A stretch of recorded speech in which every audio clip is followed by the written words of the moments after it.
ജയലക്ഷ്മിയുടെ അടുത്ത് പോകേണ്ടി വരും. പെടുന്നത് ഞാൻ മാത്രമായിരിക്കില്ല, ഡോക്ടറും കൂടി ആയിരിക്കും. ഡോക്ടർക്കിപ്പോ സാമാന്യം തരക്കേടില്ലാത്തൊരു പേരുണ്ടല്ലോ, അതങ്ങ് പോയി കിട്ടും. ചിലപ്പോ നിയമപരമായ പ്രശ്നങ്ങളും വരും.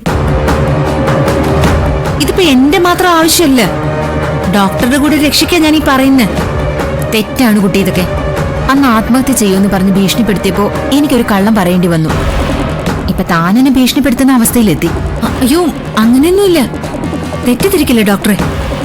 ഇത് ഭീഷണിയൊന്നുമല്ല. നോക്ക്, ഡോക്ടറിന് എത്ര രൂപ വേണമെങ്കിലും ഞാൻ തരാം. പറഞ്ഞില്ലേ, ഇത് നമ്മൾ രണ്ടുപേരുടെ രക്ഷിക്ക. എനിക്ക് വേറെ വഴിയില്ലാത്തതുകൊണ്ട് ഡോക്ടർ ഒന്ന് ആലോചിച്ച് നോക്ക്. ഇതോടുകൂടി നമ്മൾ രണ്ടുപേരുടെയും പ്രശ്നങ്ങൾ അവസാനിക്കും. ഞാൻ പറഞ്ഞ പ്രിസ്ക്രിപ്ഷൻ ഒന്ന് എഴുതി തന്നാൽ മാത്രം മതി. പറഞ്ഞതുപോലെ. ഡോക്ടർ, ഇതിലിപ്പോ ഒരുപാട് ആലോചിച്ചിട്ടൊന്നും കാര്യമില്ല. എന്തെങ്കിലും ചെയ്യണമെങ്കിൽ എത്രയും പെട്ടെന്ന് വേണം, പ്ലീസ്. ശരി.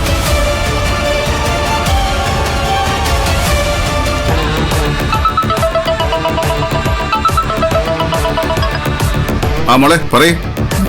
അങ്കിളെ അത്യാവശ്യമായിട്ട് എനിക്കൊരു സഹായം ചെയ്തു തരണം. സഹായോ? എന്ത് സഹായം? എന്താ മോളെ? എന്റെ ജീവിതത്തിൽ എനിക്കൊരു ട്രാജഡി പറ്റി.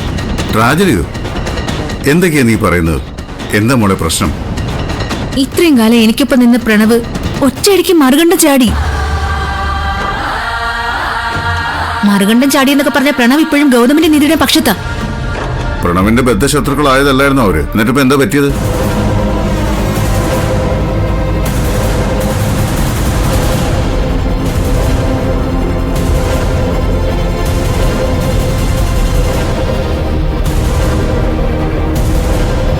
ഞാൻ പ്രഗ്നന്റ് ആണെന്ന് അറിഞ്ഞതിന്